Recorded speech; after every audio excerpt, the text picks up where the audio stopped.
ഉറ്റുനോക്കുന്ന നിയമസഭാ തിരഞ്ഞെടുപ്പിന്റെ നാമനിർദ്ദേശ പത്രികാ സമർപ്പണം പൂർത്തിയായതോടെ സംസ്ഥാനത്തിന്റെ വിവിധ ഭാഗങ്ങളിൽ രാഷ്ട്രീയ പോരാട്ടം സൂക്ഷ്മ പരിശോധനാ വേദിയിലേക്കും പടർന്നിരിക്കുകയാണ്.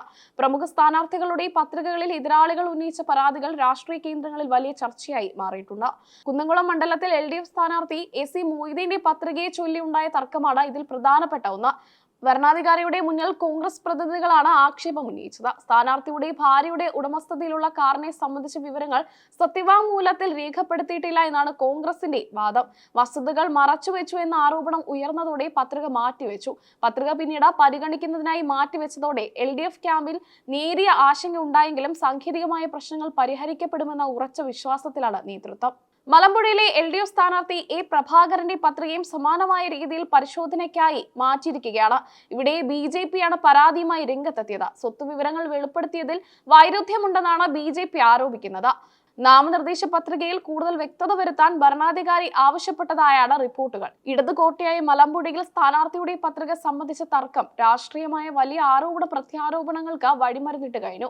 വരും മണിക്കൂറുകളിൽ ഇതിൽ വ്യക്തത വരും. നേരത്തെ LDF, UDF, NDA ത്രികോണ പോരാട്ടത്തിൽ BJP സ്ഥാനാർത്ഥി രാജീവ് ചന്ദ്രശേഖരന്റെ പത്രിക അംഗീകരിച്ചത് വലിയ വാർത്തയായി. കോൺഗ്രസ് ഉയർത്തിയ കൂടുതൽ വെല്ലുവിളികൾ അതിജീവിച്ചാണ് ഈ തീരുമാനം. UDF സ്ഥാനാർത്ഥി KS ശബരിനാഥനായിരുന്നു രാജീവ് ചന്ദ്രശേഖരനെതിരെ രംഗത്തെത്തിയത്. ഏകദേശം 200 കോടി രൂപയുടെ സ്വത്ത് വിവരങ്ങൾ അദ്ദേഹം മറച്ചുവെച്ചു എന്നതായിരുന്നു പരാതിയുടെ ഉള്ളടക്കം. ഗുരുതരമായ ആരോപണമാണ് ഉയർന്നിരിക്കുന്നതെന്ന് ചൂണ്ടിക്കാട്ടി പത്രിക ആദ്യം മാറ്റിവെച്ചിരുന്നു. എന്നാൽ സൂക്ഷ്മ പരിശോധനയിൽ തടസ്സങ്ങളില്ലെന്ന് കണ്ട വരണാധികാരി പത്രിക സ്വീകരിക്കുകയായിരുന്നു. അരുവിക്കരയിലെ NDA സ്ഥാനാർത്ഥിയും നടനുമായ വിവേക് ഗോപന്റെ പത്രികയും ഇന്ന് അംഗീകരിച്ചു. പത്രിക സമർപ്പിച്ച സമയത്ത് ബാങ്ക് പാസ്ബുക്ക് ഹാജരാക്കിയില്ല എന്നതായിരുന്നു പ്രധാന തടസ്സം. എന്നാൽ പിന്നീട് ആവശ്യമായ രേഖകൾ സമർപ്പിച്ചതോടെ സാങ്കേതിക തടസ്സങ്ങൾ നീങ്ങി. ഇന്ന് നടന്ന സൂക്ഷ്മ പരിശോധനയിൽ പത്രിക വരണാധികാരി അംഗീകരിച്ചതോടെ വിവേക് ഗോപൻ പ്രചാരണത്തിൽ സജീവമായി. തുടക്കത്തിലുണ്ടായ ചെറിയ അനിശ്ചിതത്വം മാറിയതോടെ അരുവിക്കരയിൽ NDA പ്രവർത്തകർ ആവേശത്തിലാണ്. സീറ്റ് നിലനിർത്താനും പിടിച്ചെടുക്കാനുമുള്ള പോരാട്ടം ഇവിടെ കടുക്കും.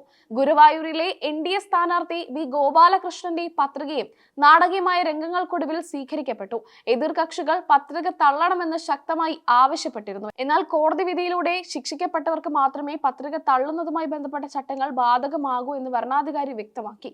സാങ്കേതികമായ എതിർപ്പുകൾ നിലനിൽക്കില്ലെന്ന് അദ്ദേഹം കൂട്ടിച്ചേർത്തു. ഇതോടെ രാഷ്ട്രീയ കേരളം ഉറ്റുനോക്കിയ പല പ്രമുഖ മണ്ഡലങ്ങളിലെയും പത്രികാ തർക്കങ്ങൾക്ക് ഭാഗികമായ പരിഹാരമായിരിക്കുകയാണ്.